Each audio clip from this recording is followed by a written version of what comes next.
Okay. So this is what you will see. Hmm. What would be your first question, Haley? You never seen this before. Be Uh, honest. let's see if I had never seen it before. I mean, there's a lot to digest right off the Mm-hmm. bat, and Mm-hmm. then there's a lot of symbols that are like, Mm-hmm. what the heck are those? Yeah. And Pretty all clear. these complex names, like your incarnation cross, it's long, and then it's like Yes. it's there's a lot to digest Where for would you sure. like to start?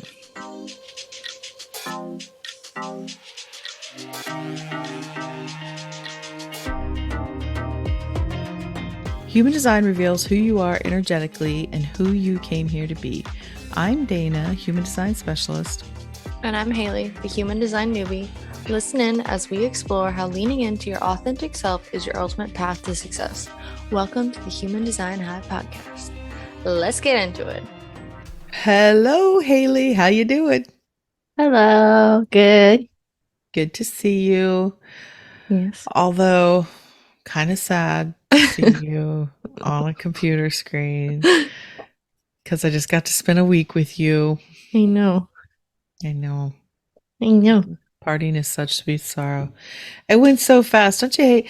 It's funny how time works that you're like, I got like this is what I do. Okay, so I know you're coming to visit. You came to visit Hmm. and my sister Nancy was here at the same time because I guess you two wanted to see each other. and No, and you we needed wanted a to see you neutral too. ground. Okay, I guess we'll include Dana. No. She has the most bedrooms. No. No, it was nice because you obviously have the luxury of working from home. Luxury, you work from home. Hmm. Nancy also works from home. And so you guys decide to work from my home, which Yeah. was fun. Hmm. And so what I'll do is like, oh my gosh, so they get here on Saturday. So you both got there Saturday. Hmm. And I think, okay, I counted off in my head Saturday night, Sunday night, Monday night, Tuesday night, Thursday. Oh, I skipped Wednesday. Wednesday. Thursday night and Friday night. I'm like, oh my God, so much time. And then I remember it was about Wednesday and I went, oh my God, it's only 3 minutes. I was like, ugh, just Wednesday, Thursday, Friday. Where did the week go? I know. We had fun. I almost am tempted to share, although it will never see the light of day. So we had a beach day on Sunday. Was it Sunday? Yeah, it was Sunday. We one of our favorite pastimes is what to do on the beach besides have a cocktail. Just to take the most ridiculous, unflattering, wild pictures of like each other. We have a selfie problem or an ussy, what they call it. I don't say that, but it's of all of Oh, us. We love to, because we did the beach walk too. We tried to take yeah. pictures, which the lighting was Oh, it was gorgeous fantastic then. that day. And I would Yeah. have to say, I really hope that you would share more of your nature photos, maybe not all the people photos, because they're horrible. No, there Um, are some good people photos. there are some good people photos, but your photography, your eye is very Mhm. good with your iPhone. Really, you Mhm. take some great pictures. And really, some are beautiful, and which I've told you that before. But it's something we've been doing for a long time, just trying to like photo bomb all these pictures, and then we go and look at them all and try to breathe while we look at ourselves as we're laughing. I'm So, anyways, laughing about it now when I'm like looking at the pictures. so I would be curious for everybody out there listening. Mhm. Please let me know if this happens to you, if you have an iPhone or even Google. Well, didn't Google? Oh, Google did it to Lakeland. So Oh. these photo apps want to put together memories for you, right? Mhm. Yeah. Google. When I think of the one that Google did to Lakeland, it was like a now and then, like, look how far you've come. And the Yeah. pictures it chose were her as a child. The first day you're laughing. she got braces and she's like really awkward, this big awkward grin. And then the now photo was like from a couple weeks ago when she first started college and she was having a bad day and she sent me this selfie of herself in the bathroom looking just wild She'd like and disheveled. been crying. And it was like, hey, look how far you've come from braces to crying in the bathroom. And she's fine, everybody. She's fine. She told me she's fine. It was just for dramatic effect. And then she sent me that screenshot and I about died. But so then Nancy sent us the video that Apple was that iPhone. Was me that I sent. Oh, you sent it? Sent it. You guys are the same person. Yeah, it was what Apple made. So Apple made this beautiful memorial video for us, slideshow of our beach day, which was the worst thing I've ever seen. Like I said, your beach photos were beautiful, but you know, when you're intentionally trying to take like bad angle shots and just being ridiculous and extreme close-ups and everything else, and then it puts it together in an album. There's like music to it and transitions. It's so bad. Oh my god. Yeah. Almost as bad as here's another word of warning for all those out there. If Snapchat, we have a family Snapchat. Yeah.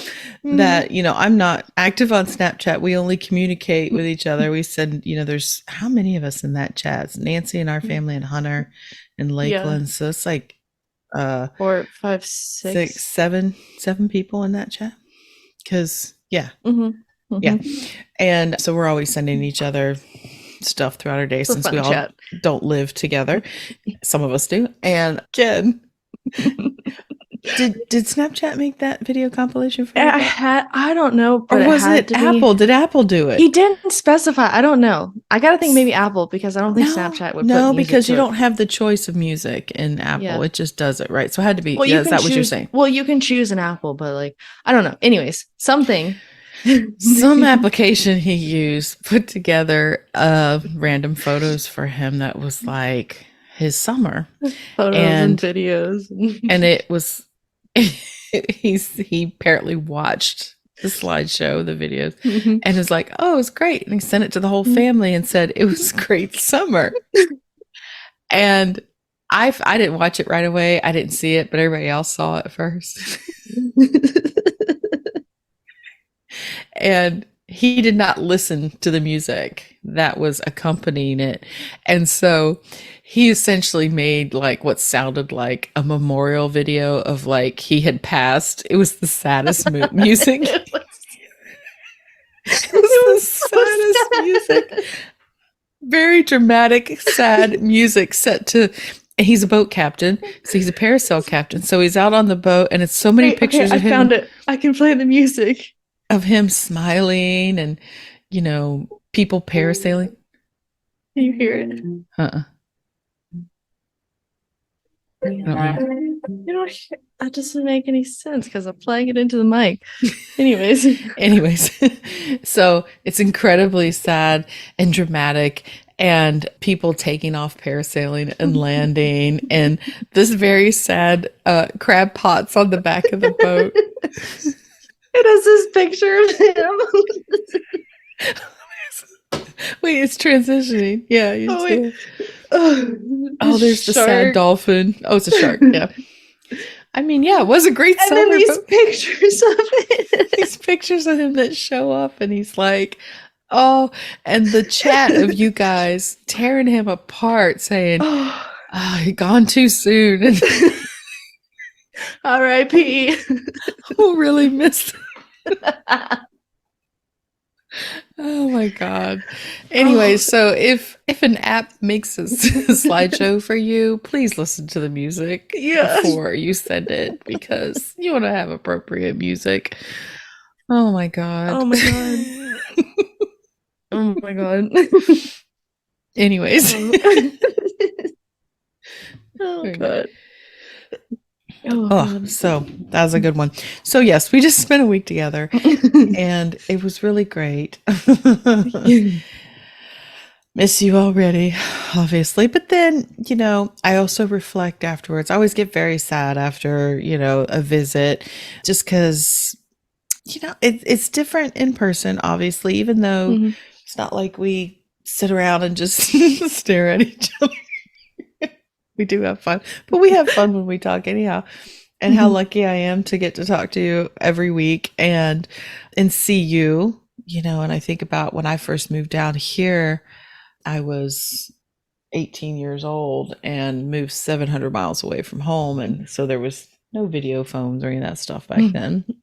We had to send pigeons. It was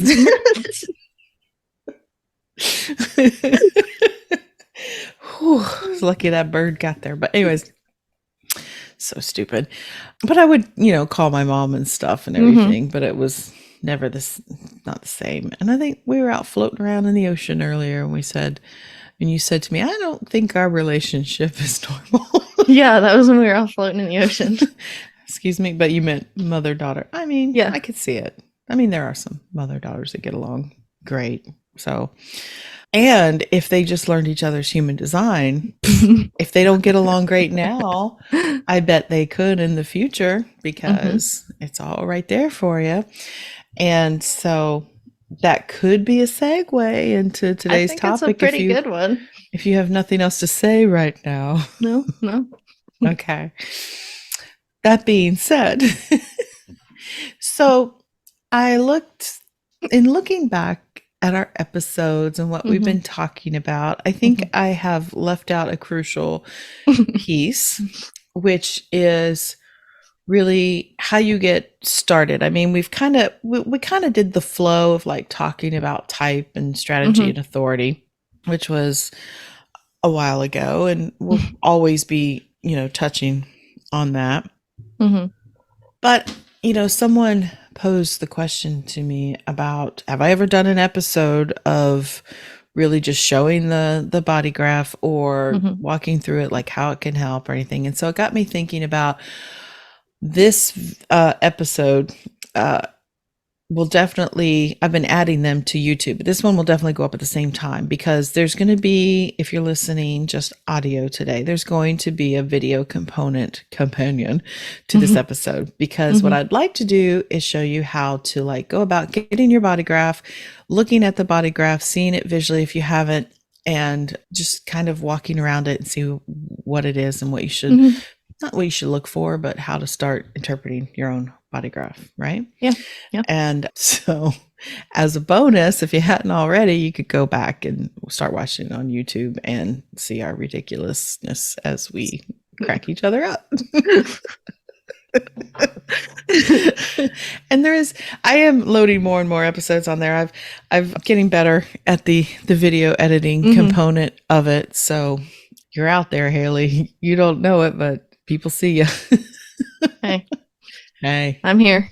You're here. All right. So that being said, yes, how do you get started? So you got to get your Bodygraph. Okay. And so there used to be just very limited places you could get it. You can still get it at, if you don't want to do it on my website, you can get it at Genetic Matrix, which I still use, geneticmatrix.com. If you are thinking about doing this as professionally, and not even that you want to teach human design, but that you are going to use it more like in the work that you already do, say you work as a coach or whatever, anything, I highly recommend a Genetic Matrix subscription because it has so many tools in there, and you can go there and do that. Or mine is at humandesignhive.com, which is one we're going to be looking at today. And there's also, I think, Bodygraph chart. Nope. I used to know Jovian Archive. I think that was the first one I ever looked at, was Jovian Archive. That sounds familiar. Yeah. And I think, oops, I misspoke. I could, go on. But anyways, it's not hard to find a Bodygraph generator these days. Used to be harder, but it's not. So we're going to use my website. So I am going to share my screen. and we're going to get on in there. Okay. All right. So here we are. Okay. So you go to my website. It's going to say right here, get your free chart, which I'm already on this window, and I have pre-filled my information. Nobody steal any of my identity. I don't know what good it's going to do anyhow. Anyways, I don't really care if you see it. It's not that hard. And so you'll just enter in your birth details, pretty straightforward, view your chart, and then it's going to generate the body graph for you. Mm-hmm. And this is what you see.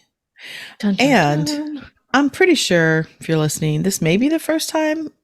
If it is, this is how you do it. If not, you've seen it before.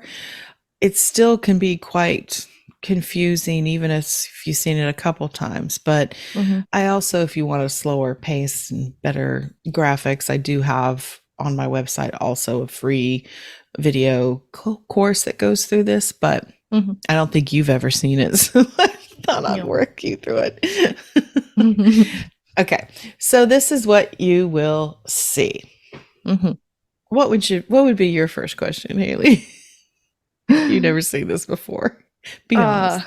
Let's see. If I had never seen it before, I mean, there's a lot to digest right off the bat, and then there's a lot of symbols that are like, what the heck are those? Yeah, pretty and all these complex names, like your incarnation cross. It's long, and then it's like, yes, there's a lot to digest. Where would you like to start? I don't know. Would you like to start with the text on the right, or would you like to start with what it means on the body, what the shapes mean, or what? Let's start with text. Let's start on the right. Okay. Well, it's clear. My name's Dana Phillips. Oh my God, it is. Not a mystery.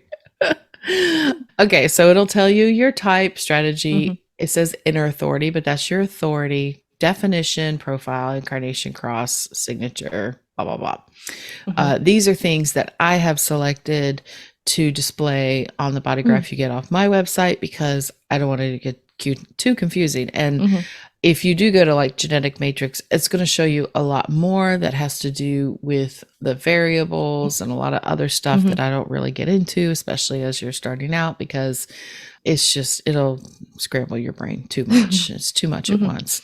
I mean, obviously this is pretty much the basics right here, and it can still be a lot. So basically, type, first of all, we know this is, I am a generator.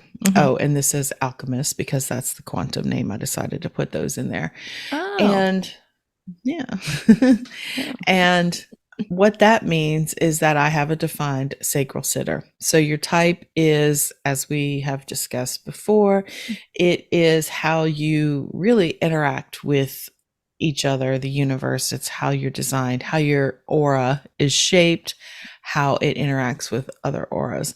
And so for a generator type, that means that this sacral center here is always going to be colored in. You can see some are colored in, some are not colored in. So that means I have a defined sacral center. There you go.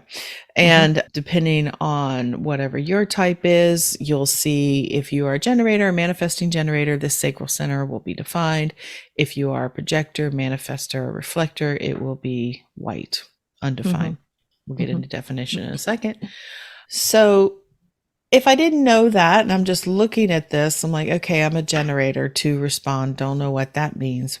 Well, strategy is how your aura type is when it's in alignment, and the best way to find alignment, I should say, is to follow your strategy, which is how you interact energetically. Okay. So it'll say for generator to respond. That means that life is always coming to me. I am not to initiate anything. I need to respond to life, which we've got other episodes on generators and all that stuff. So inner authority is really, your authority is your decision making process, right? Okay. So emotional solar plexus, what that says here, it means this is the emotional solar plexus. So maybe, at this point it'd be a good time to dive into what all the centers are. Yes. So these 9 energy centers, if you've never seen a body graph, could look sort of similar if you're familiar with the chakra system.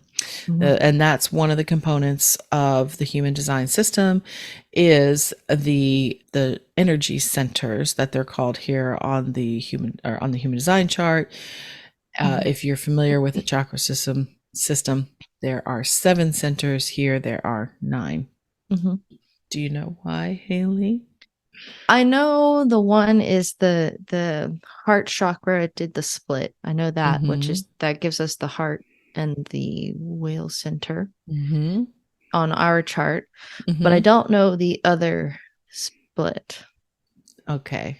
In 7, the voice, which was the Ra Urahu, channeled teachings from the voice back in 1987, and said in around 1781 there was this mutation in the human energy system that took us from 7 centers to 9 centers. And you are correct, this is really the 2 centers that represent the heart center, the heart chakra, I should say, which are now called the G center, and I call it the will center. It's also called the heart center or the ego center. Okay. And then it was the solar plexus chakra, because in the Hindu chakra system, there would be the root, there would be the sacral, there would be the solar plexus would be here, the heart, throat, the ajna, and the head. And so basically, this is now referred to as the solar plexus center, and this is the spleen center. So what this mutation did was basically take this way of how we do things in the world, how we move in the world, how we create all these things. It kind of split it really as a way to prepare us for the next evolution, the next mutation, which is coming up soon, where this center used to be combined and now it's kind of mutated, separated. So it's intentional, I suppose, in the grand scheme of things. But anyways, that's another episode. So, yes. So that being said, what we see here are these energy centers in the human energy body, let's say. There are physical correlations between the centers and the energy centers in the body. We're not going to go into that, but if you think about this as your emotional... We did an episode on that. We did an episode? Yes. Okay. Yes. We did an episode on that. I can't remember what it's called. I don't either. But I remember because we talked about the root is like the endocrine system, I think. It's the adrenalized energy. Yeah. I mean, I know we did an episode on it. It may have been a couple episodes when we were doing it about the centers. I don't remember. Anyways, we talked about it. So what you see, obviously, is you see these 9 centers and they are colored in or they're not colored in. Okay. Colored in means it's defined, means it has consistent energy. Not colored in means it's undefined, which has inconsistent energy. Now, let me see if I can answer this, or if you can answer this question. See if you can read my mind. We never do any pre-show prep together. I do some prep. Haley follows along. That's why a lot of times she's like, she has no idea what I'm going to come up with. Okay. So yes, what you got? When you look at a chart and you see defined or undefined, and you hear this talk about, I don't have this, or I do have this, I don't have it. What would I want to say to someone if they keep talking about not having certain energies? So what you would want to say is, you may not have it defined in your chart, so it's not always going to constantly be there for you, but you will pretty much always have some sort of access to it, whether just it's kind of there on a lower level, or it's amplified when you're around someone that may have it defined, or if there's some kind of transit that's making it defined in your chart. So it's not that it's never not there. It's just your access to it may be less. That's very good. That is a very good way of saying what you said there. A little nugget was that you said it good in a different way than I would say it, is that we all have everything in the chart, right? Because I can't remember what you just said. It went straight out my head. might not always be there in a consistent way is correct. So because you'll see in the body graph, there are all these different numbers.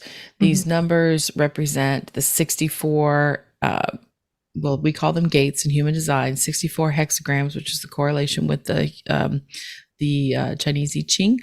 And those 64 gates, hexagrams, archetypes represent what it is to be human. It is like the full human experience, right? And so we do all have those themes that are always accessible, present, right?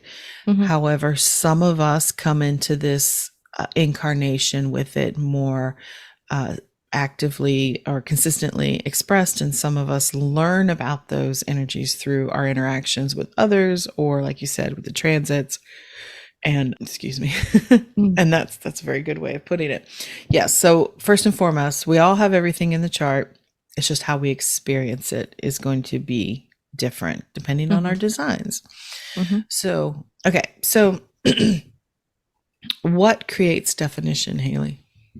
So definition, a center is defined when it has connection to another center through a channel. Correct. This almost feels like a year-end review. I like it. I know, we forgot all about all the gold stars I used to get. I wish I could put a gold star on the screen there for you. Ding, ding, ding. Yes. What did you just say? Oh, definition. Right. Okay. Yeah. So you will see that these two centers are defined because there is this channel right here connecting them.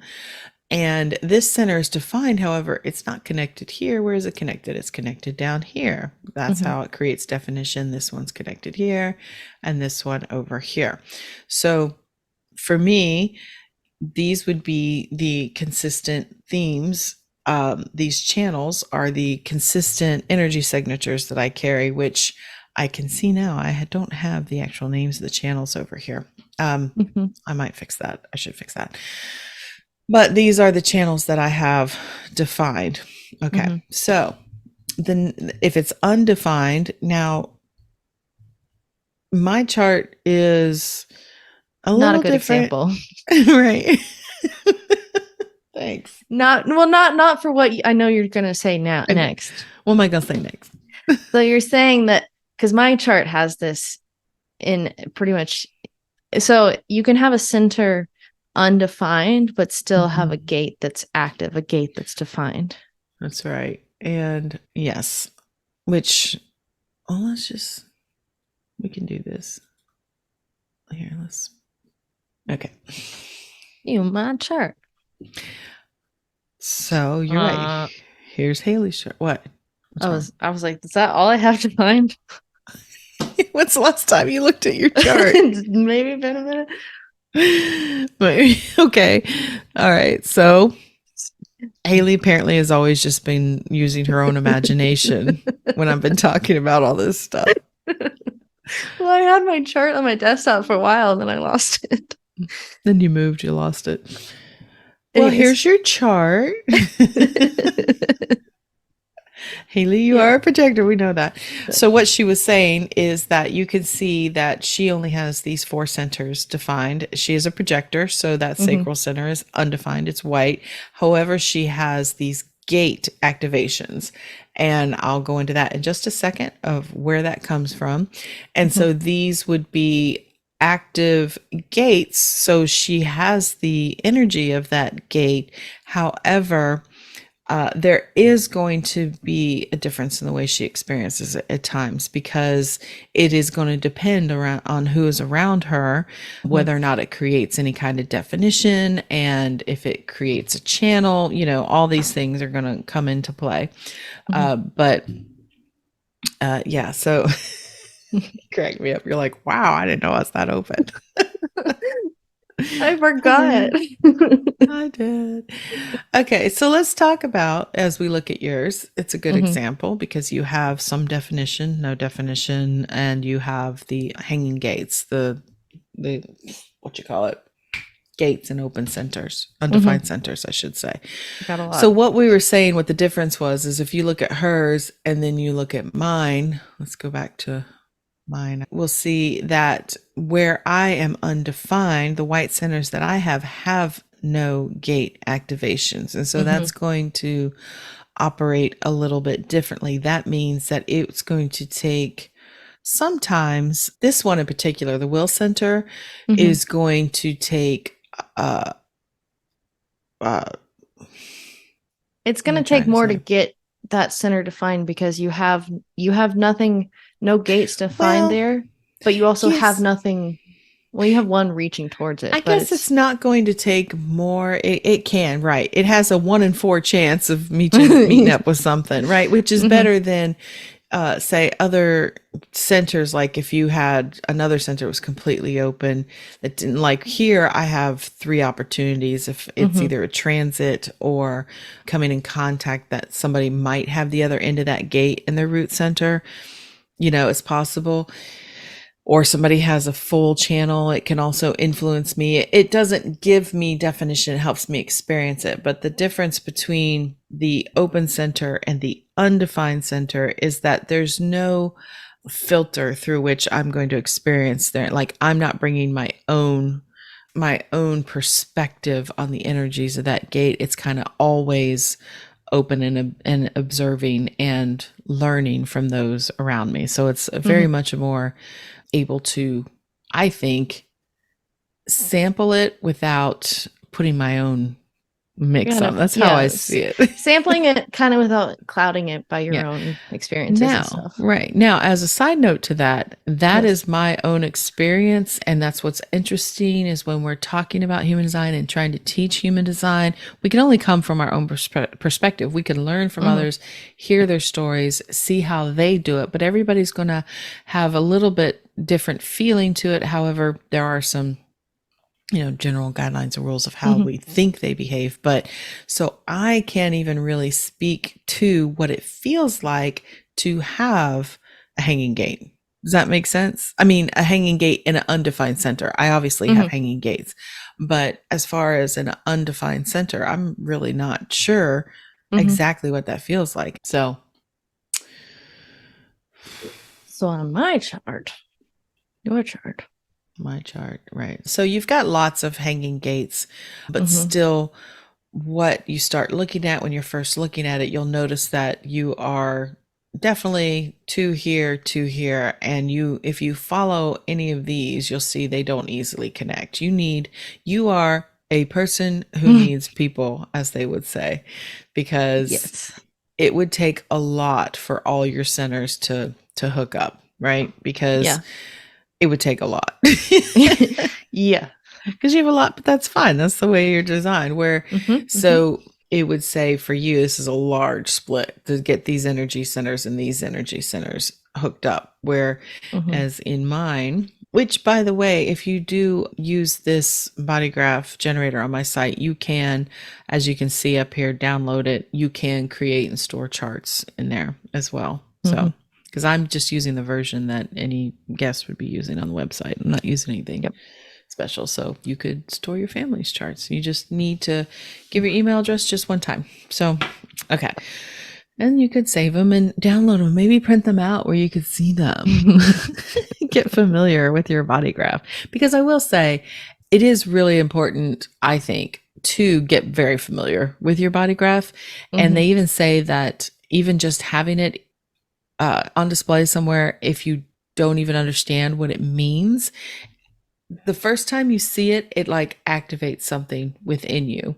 And I think if you're ready for it, it makes you curious and you want to know more right away. And I think we are, as a species, getting there to more that when people see it, they're like, what is this? And they almost, I think because enough people are starting to get exposed to it, or maybe it's down our fractal lines or whatever it is, that more and more people, when they're seeing it, they're not doing what a lot of us did, 5 plus 10, 20 years ago, where you see it and you're like, what the fuck is that? To figure out what to do with it. And you just kind of like, it's too weird. I think people are ready for it now.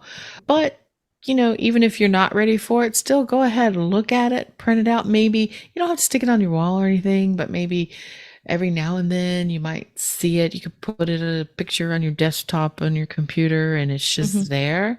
And I think it will slowly start to activate things. I think it does, because as may or may not have heard my story before, is that the first time I was drawn to it. I don't remember how I found it.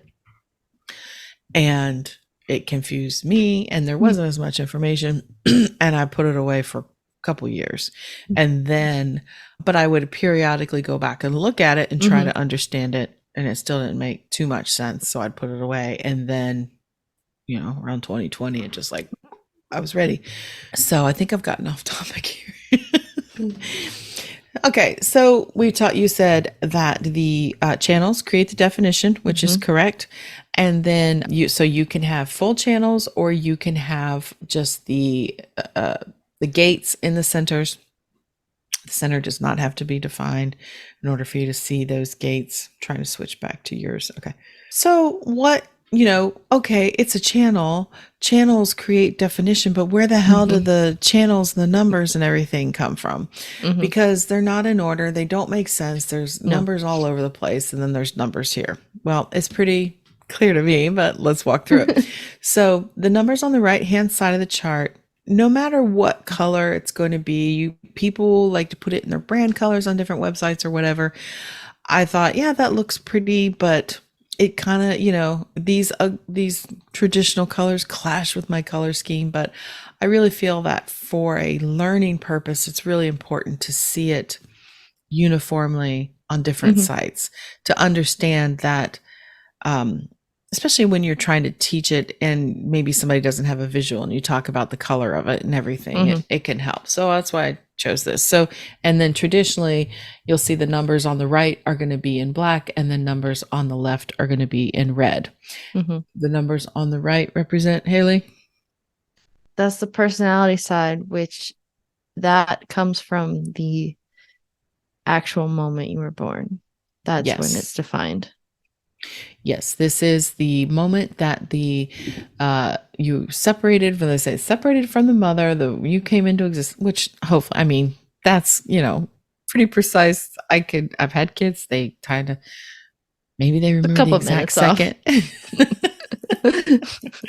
But yeah, it's the moment you were born. Let's just say that. And that's where the planets in our solar system were on the moment you were born. And they are referencing right now. If you saw the whole thing, it's on a mandala that looks like a mandala, which is like the astrology wheel. You would see it all mapped out like that. This creates the bodygraph. So in human design, there's the mandala, and then this is a representation of what you see on the mandala. That just makes it easier to distill the information, because when you're looking at the mandala, it is like looking at an astrology wheel. You're just seeing like numbers, planets.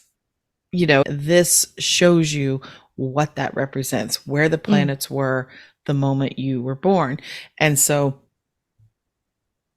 this would be the sun, the earth, the north node, south node, the moon, the Mercury, Venus, Mars, Jupiter, Saturn, Uranus, Neptune, Pluto. And on my chart, I also include the Chiron placement. Oh. Chiron is a planetoid. It's like it's not really a planet. However, it plays a significant part in your life, because it is one of those things that has one of these life cycles that we go through. Chiron return happens around your 50th birthday. And so even though it doesn't create a definition, you won't see it represented here on the chart. You see mine's in gate, or this is yours, sorry, not right. Yours is in gate 50, but you see here gate 50 is not defined. Right. So Chiron does not show up in the chart. That's what the voice said. But a lot of chart generators will include it, because especially you are a line 6. That's going to have some impact in your life, because around the age of 50 is when the line 6 starts to embody the role model, come off the roof. Come off the root. Come off the root. You didn't sound Southern at all when you said that. Come off the root, boy. He's been hitting that root. Sorry. Yeah, so it does, because Chiron's the wounded healer. It's a theme that we are all, which we have an episode on Chiron. You can go back and look at that, but it carries a theme in your life of where you're always going to, like, every time you move into a new phase of life, you're going to come up against these themes. And so it would be the themes associated with gate 50. So what that means then, as you're looking at the chart, is the sun was in gate 63, which is up here in the head, which is going to be whatever the themes are for this gate are going to be prominent in your life. Okay. So before I get too far down the road, what is the red side of the red chart? side is the the red side is the design side. And that is, I forget the more specific number, but it's roughly 3 months before birth. And as you say, it's when the soul dropped into the body. Yes. So that is right. It's 3 months. It's about 88 astrological degrees, which is roughly 3 months before you were born. This is where the planets were then.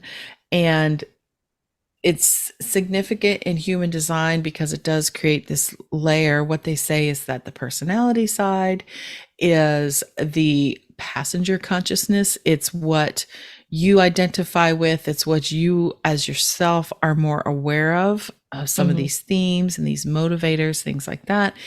And then this is the design side, which they call the unconscious side, but also call the vehicle, meaning this represents a lot of the themes in the physical body, in the sense that here is where ancestral DNA is ancestral and not ancestral. That's not true. Ancestral traumas, themes like that, themes that are carried throughout your family, your lineage. A lot of these themes could be there, and that really this side is here to experience these themes through this lens, basically. And Ra said that the voice said that the passenger, what you know as yourself, what you feel as you, is here to just kind of be in the body and allow the vehicle, the body, to, move you through life, being directed by the G center, the direction in your life, and you just enjoy the ride, see what happens, which it's a great analogy. Once you learn more about human design, you do start to understand what that means. But anyways, the red side, the design side, the unconscious side are these parts of yourself that, especially if you're younger, you probably don't recognize that this is the energy that you are bringing with you whenever you step into a room or in contact with people, because, like I said, they call it unconscious. You're less aware of it. But it's really how other people see you, because they see both of you, all of this is brought together, but they're going to be maybe more aware that say, oh, it's something in yours that you're not always conscious of. Like 41, you've got 41. Well, no, that's not a good one because you got it on both sides. So, okay. So like 43 here is your unconscious Venus. Venus's values, 43 is here in the ajna. And so 43 is associated with knowingness and kind of, well, it's part of the channel that's that genius to freak. So it's kind of ideas that don't always, they're kind of new and they're mutative, or their thoughts. There's knowing this, you don't know where it comes from. If you had the full channel, it might be a little bit easier for you to express them, but you don't. And so it may be that thing where things just kind of pop out of your mouth and you don't even know where it comes from, and don't really, control it, because you're not even aware a lot of times that it's going to happen. It just comes, and you don't realize when you say it that we all look at you like, what did you just say? But, yeah. All right. So yeah. So you will see, like here in your chart, this definition that creates this definition here is a purely from gates that are defined on this side of your chart, right? On my unconscious. On your unconscious side. So it may be something that other people see in you and value in you that you are learning about more now because we have pointed it out. We've explored what this channel is of judgment and what it's for, right? But if you, before you knew about this, you may not have always noticed it, but other people may have known, like you didn't know you were, I mean, you know, you're doing it, but you didn't understand the effect it might have of like correcting people, of trying to perfect things. You know what I'm saying? It's a skill. It's a gift though. Yeah. Can you tell me if you experience that differently now when you look back of like this energy that you now know that you have that is for a purpose? Do you understand what I'm trying to ask? Yes, but can you refresh me exactly on what this channel is? I know you just said judgment, but I can't remember. Oh, God bless you. I thought you were very familiar. Okay, so this is a channel of judgment. So it is part of mastery, right? So this is the energy to keep refining and to not come up with the circuitry there. That full channel up to the throat would be about mastering skills. So you're always refining, perfecting, you know what needs to be fixed, corrected, changed in order to make something better. Okay. So they say that perfectionism lives in this channel to the detriment, but that same energy in a higher vibration or a better expression of it has a purpose because it's here to create mastery of a skill or whatever. So yeah, so I think if I think about when I was younger and just before I knew any of this, I'm thinking like specifically working on the beach. Like I'm sure that there was plenty of times where I could tell that I think even I probably butted heads with daddy on some things where like I could see a better process or a better way to do something, or we needed something to be a little more structured or different, and it not being received well. And basically not just on daddy's, like I'm not just throwing him under the bus or anything, but just in general, I think I have definitely experienced that where I have put forth something that I think could be a better way, or something that's more refined, and it kind of gets rebuffed or shot down or stuff like that. Yeah. And, especially as a projector, if you had done that without asking if you could share it, it wasn't as well received. But now, and I also, now,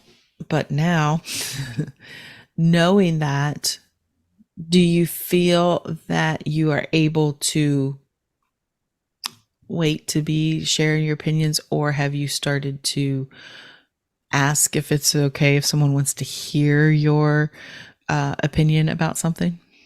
Yeah, I definitely I think I've started to implement both of those things. And when I do, it usually works out better. Yeah. So anyways, I think we're getting into projector territory here.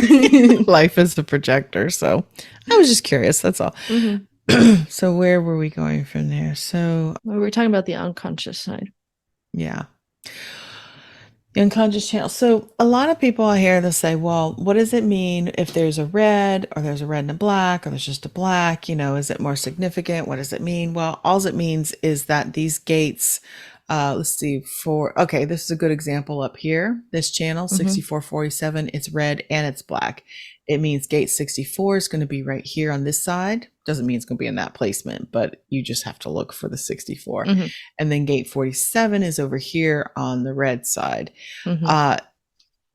It still creates a full channel. It creates the connection between those two gates, because what's really cool is that the gates are taking energies that act in not in a different way, their own individual way, and creates a new kind of energy when there's a channel.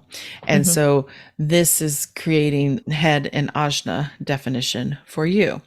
If they're, like we said, if there's just a red one, it means it's, over here, it's a gate. Or if there's, this one, you could have it 34 both on the red and black side. And it's a hanging gate. Doesn't matter. It's just showing you the pathway. It's like the key. It just shows you where to look on your chart or on your body graph to know, because it could be important as you get deeper into it to know that if the activation of a gate or whatever is coming from your conscious or unconscious side, and if it's coming from which planet, because we've done planetary influence episode as well. If it's one of these outer planets, it's not going to have such a huge effect on it affects your energy, but in transits and stuff like that, it's not going to be felt as intensely. The inner planets, through, Mercury. Mars are ones that tend to be felt more intensely by us. But again, that's a lot more intense stuff. Basically, you just need to know that the black and the red are represented here on the chart. So other things that are here when you first look at it are the profile. The profile is determined by these numbers here, which we have just done a bunch on profile lines. You can go check those out. But basically, each gate has different flavors to it, so to speak, lines in the hexagram 1 through 6.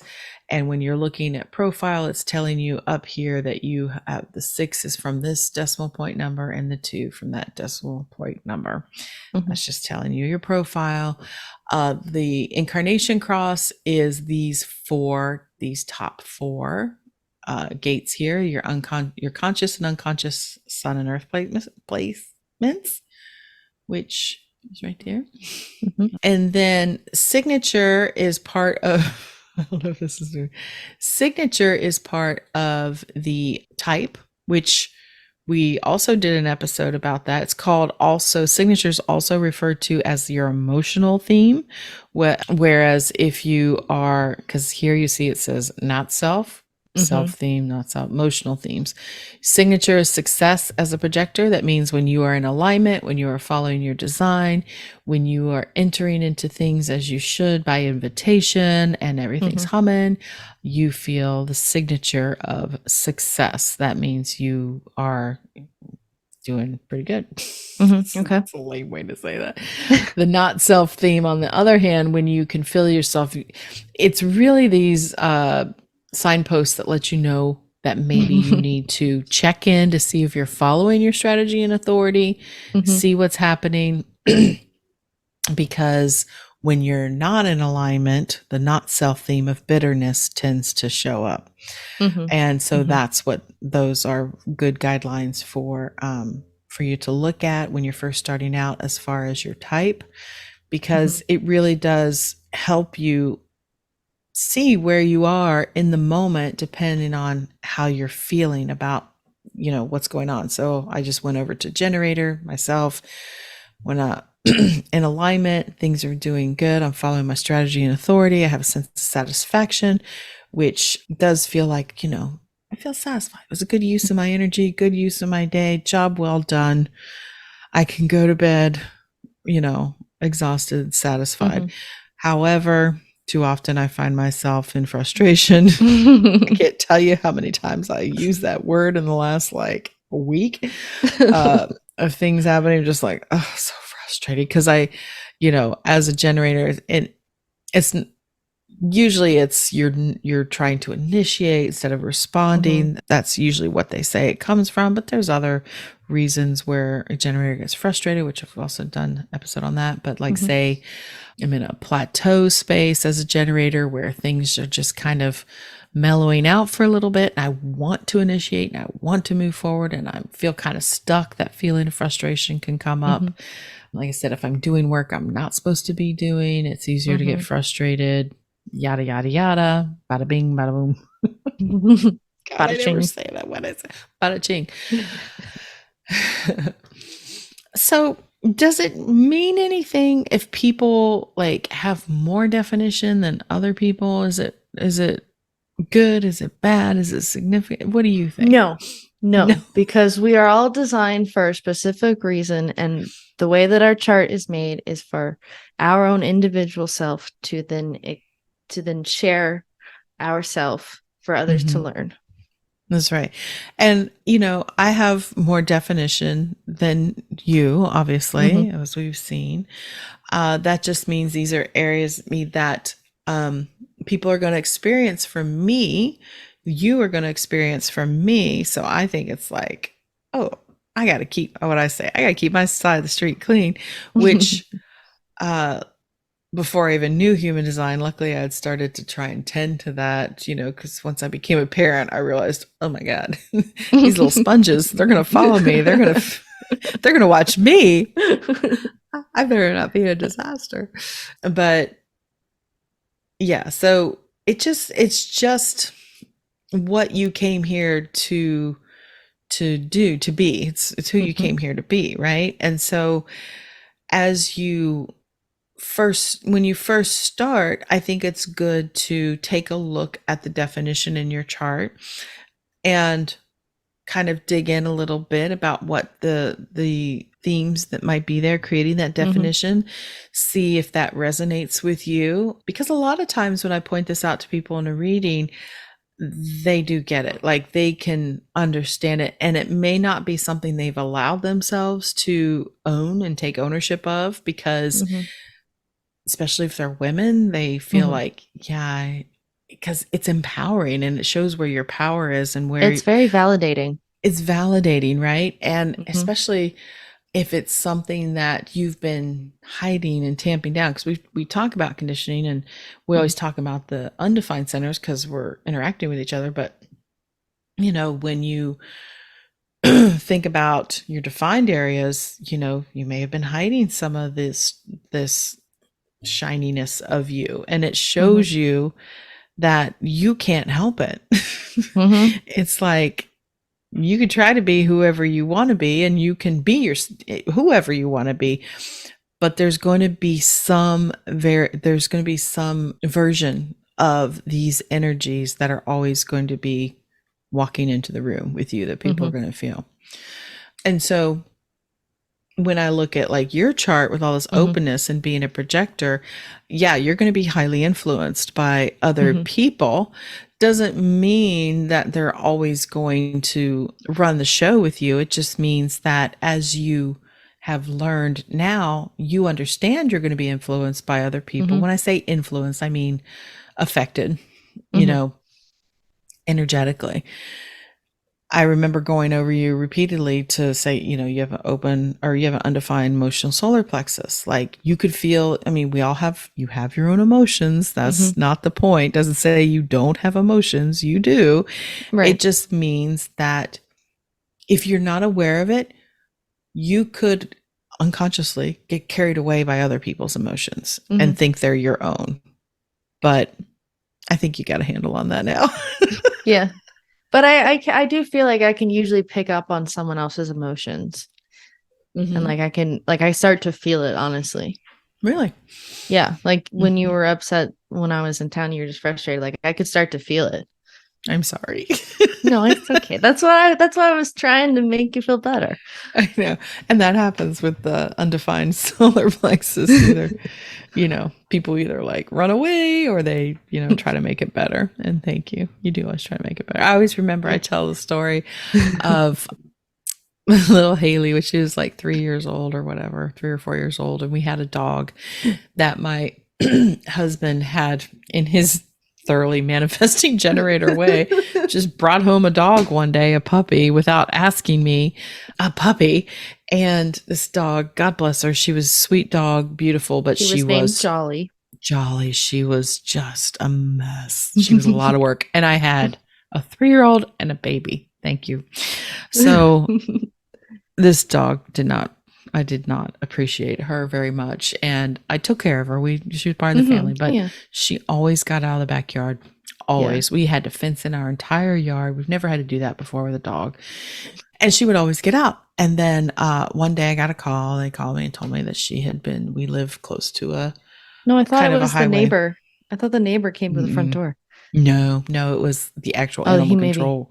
Oh. They called me and said, "We have your dog." And I said, "Hang on to her because my kids are sleeping." They're like, "No, ma'am, you don't understand. We have your dog." And I was like, "Oh." She gotten out of the yard. She gotten hit by a car. I'm so sorry. I don't, I should trigger warning. And I was upset. I was on the back porch and I thought the kids are sleeping. And I was upset. I was crying because I felt bad for the dog and it was sad and everything. And I just remember little Haley coming out to me and she just like, "It's okay, mommy." Maybe you were 4. "It's okay, mommy." Jolly, I don't know if you said the dog's name, but you're like, "She's with Jesus now." And I remember just looking at you like, and then you made me cry more because I was just like, "Oh, you sweet little thing." Here you are comforting this adult person. And it was just, and it wasn't even like you were upset. You literally were comforting me. And I was just like, she's special. Anyway, so you've always had, I guess you have felt that you just didn't always know it. Oh my gosh, we go off on so many tangents sometimes. That's part of the podcast. It's part of our charm. Keep saying that. Okay, so I know I feel like I'm missing something here, but I think really highlights would be as you're looking at your chart, getting familiar with your type, your strategy, which are intertwined.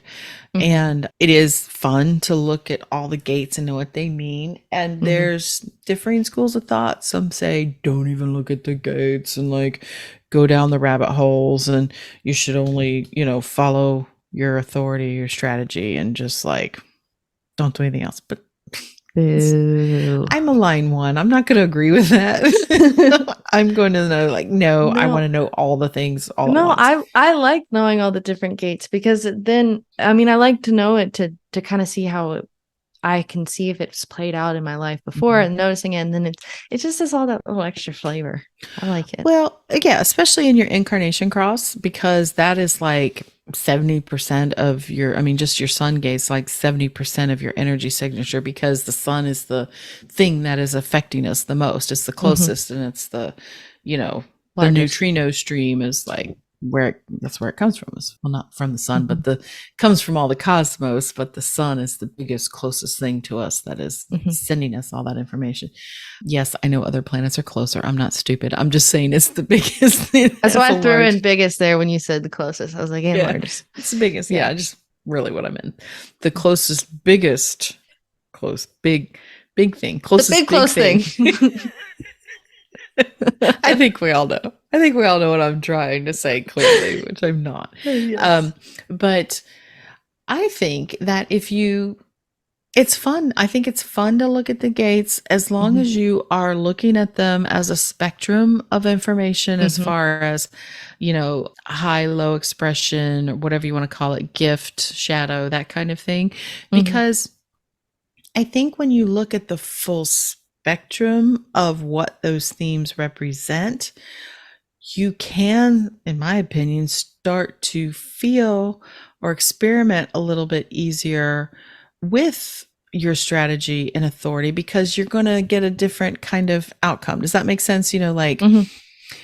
You could notice that, well, say, okay, I can reference myself because that's what I understand the best. Like my son is in gate 14, right? So I can then, if I just looked at the expression of it that says, it's in the sacral, it's direction of the soul, or this, of your soul, it gives you, of the self, I should say, and you're just so lucky and you're so good with money and all this other stuff and everything, you never have to worry about money.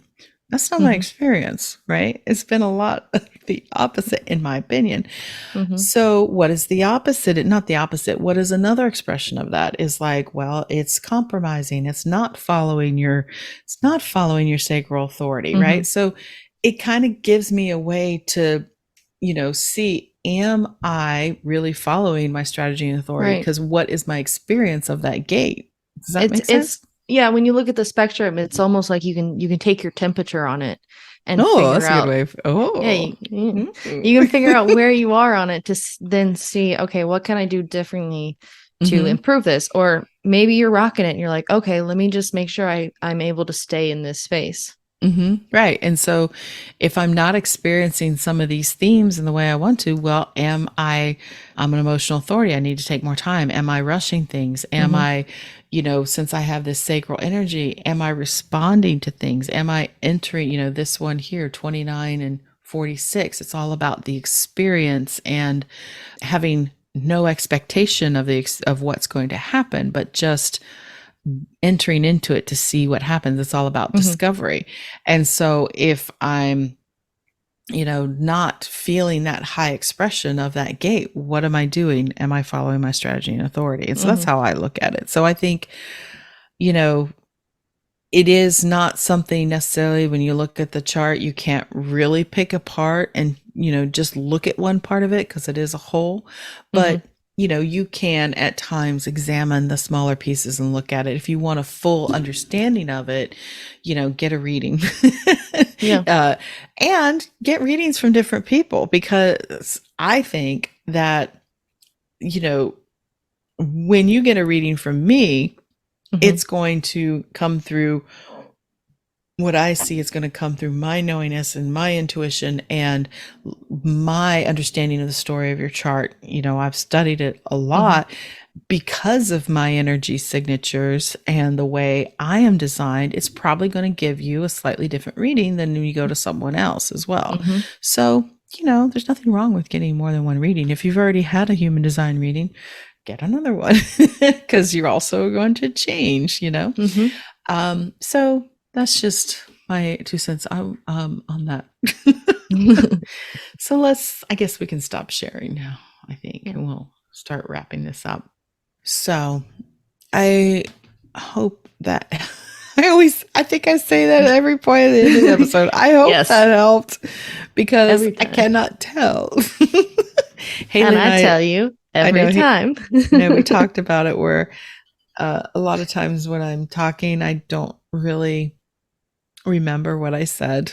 And so to me, we get about 2/3 of the way through the episode, and I always have to cut out the part where I said, I don't know if this is making any sense. What am I saying? I feel like I've gone off the rails. Whatever. You've gone on a journey with me. I'm going to now accept that whatever gets said, it's going to go where it needs to go, right? It's going to land. I have a defined throat. I have... Yes, I heard that. I think that was that you me or the dog. I don't know if that was a wheeze in my throat.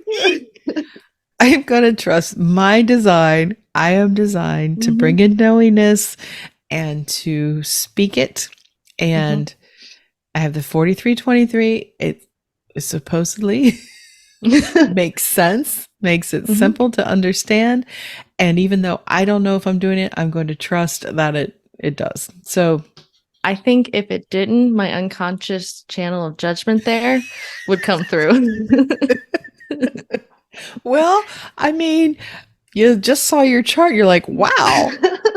I said unconscious, so I don't recognize No, I mean, it. like, I realize how often we're talking about this and we're not using the visual, and you're just like creating maps in your mind of everything.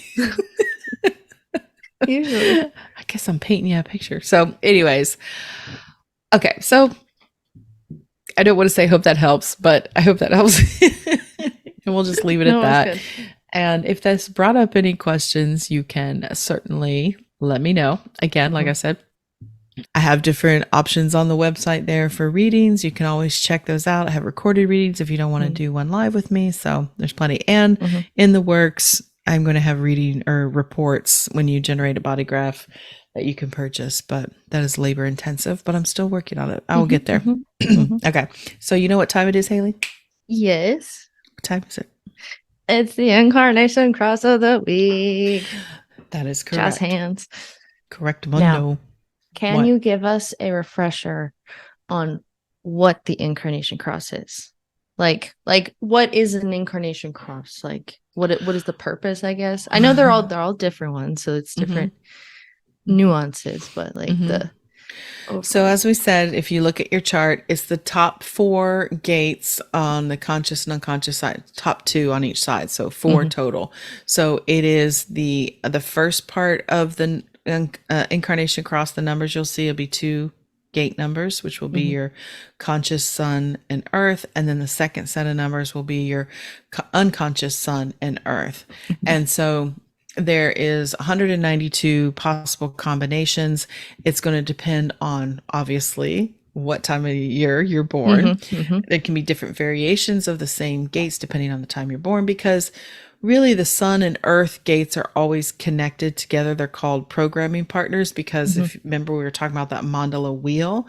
If you saw your chart on the wheel, you would see that wherever your sun is, directly opposite on the other side is going to be where the earth is. And so those don't change. Those are like locked together as they move around the chart. All the other things could be variable, but those are always locked together. So that being said, those pairings are always going to, carry some consistent themes. And this is the incarnation cross, and whether those numbers are showing up in your sun and the earth, that's where the variation can come, if that makes sense. But anyway, so the bigger question is, well, what is it about? It's basically, it's like the life theme, the plot outline in a way of your incarnation in this lifetime, meaning that this is a huge part of your energy expression. So when you walk into the room, this is a big part of your energy that people feel, because it is those 4 prominent gates, conscious and unconscious. And so you don't have to do anything to live up to your incarnation cross. You don't have to work on anything.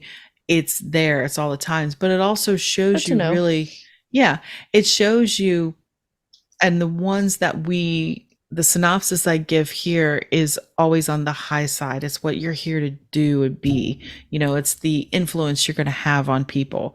It is like a large part of your purpose here on Earth, really. Okay, so today we have, with our random number generator, we're going to be talking about the right angle cross of the Sphinx. So Haley, can you remember? Yes, I do. What am I going to ask you? What lines are associated with the right angle cross? What profile lines? Profile lines, that's right. Yes. So this means that it's a 1, 2, or 3. It's the lower hexagram, trigram, lower trigram. That's right. It means your profile is going to start with a 1, 2, or 3, or you're a 4, 6. And there it is. There it is. Okay. So the gates here associated with the right angle cross of the Sphinx are going to be the sun, personality side, remember, the sun in gate 13, the listener, earth in gate 7, which is the role of the self. 13-7, okay. And then on the unconscious side, gate 1, self-expression, and gate 2 in the earth placement, which is like the receptive, they call it. So it's 1 and 2. There. Okay. So here we go. Your purpose is to be a living example, guiding others to live authentically, aligned with their true purpose in a truly authentic way. You lead by teaching from the heart, inspiring others to embrace leadership that comes from a place of deep connection. Through your healing presence, you reconnect individuals to their inherent value and worth, empowering them to reshape their personal stories and to reclaim control of their lives. You show them the path by drawing from your own life experiences, sharing the wisdom you've gained to discern which patterns to repeat and which ones to break, recognizing that the past often repeats itself. Your mission is to provide guidance and direction, illuminating the way forward by reflecting on your own choices, experiences, and insights. So your role is as a beacon of light, helping others find their own path and navigate the journey towards growth and fulfillment. The Sphinx. We could use a lot more of that in the world. Yes. And there's going to be right angle cross, left angle cross. There's going to be different quarters that shows up. This is one of the more, I don't want to say common, but it does show Prominent. up across the thing. Which, oh no, sorry. I was thinking of the other one. I was thinking of Sleeping Phoenix. So yes, the Sphinx. So, if you're looking at the gates, there is you could see the 1 and the 2 are always associated with like the individual and the self-expression, because it is about the whale center. The 1 is in the identity. They're both in the identity center. So the G center. G center. I'm sorry. I was thinking identity. I was thinking identity because of individual. Yeah. So they're both like, yeah, they're in the G center. So it is the direction of the self. But so the 1 is considered the most yang gate, and the 2 is considered the most yin. So it's really the masculine, feminine balance there. But yeah, so anyways, I could go on more, but boy, have I gone on a lot. And that's our show, guys. That's it. Yeah. We did it. Another one. Yay. In the books. So I guess we'll just wrap that up then and put a bow on it and Yep. Move on. Nope. All right. So once again, we appreciate y'all for listening, and I hope you have a good rest of your day, rest of your week, weekend, whenever you're listening. Hope it's wonderful, and we will catch you in the next episode. So bye for now, Haley. Bye.